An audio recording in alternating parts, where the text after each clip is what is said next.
Son günlər Rusiya və Qərb arasında gərginlik daha da artır. Rusiya prezidenti Vladimir Putin Kursk vilayətinə səfər edib. Maraqlıdır ki, eyni vaxtda Amerika Birləşmiş Ştatları rəsmiləri Moskvaya səfər ediblər.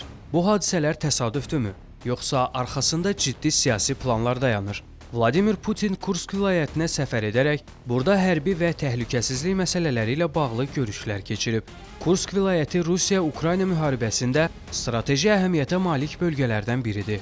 Rusiya ordusu bu ərazidə Ukrayna qüvvələrinin mümkün hücumlarının qarşısını almaq üçün ciddi tədbirlər görür. Putinin bu səfəri həm daxili ictimaiyyətə, həm də beynəlxalq aləmə mesaj kimi qiymətləndirilir. O, bölgədə hərbiçilərlə görüşüb və təhlükəsizlik tədbirlərinin gücləndirilməsinin vacibliyini vurğulayıb.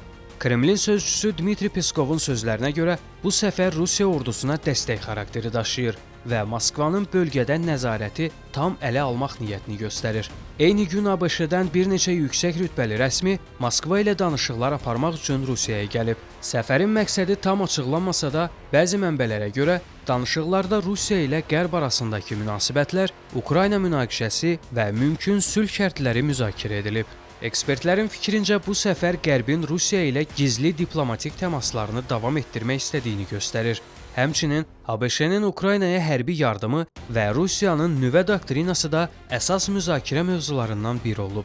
ABŞ və Rusiya arasındakı bu danışıqların nəticəsi hələ ki naməlumdur. Lakin bəzi analitiklər bildirir ki, bu səfər Qərbin Rusiyaya qarşı münasibətində yeni dəyişikliklərin olacağına işarə edə bilər. Putinin Kursk səfəri və eyni vaxtda ABŞ rəsmilərinin Moskvaya gedişi beynəlxalq siyasi gərginliyin yeni mərhələyə keçdiyini göstərir. Bu hadisələrin təsadüf olmadığını düşünənlər az deyil. Gələcək günlərdə bu səfərin siyasi nəticələrinin nələr olacağını görəcəyik. Bəs sizcə bu səfərlər arasında bir əlaqə varmı? Şərhlərdə fikirlərinizi bölüşün.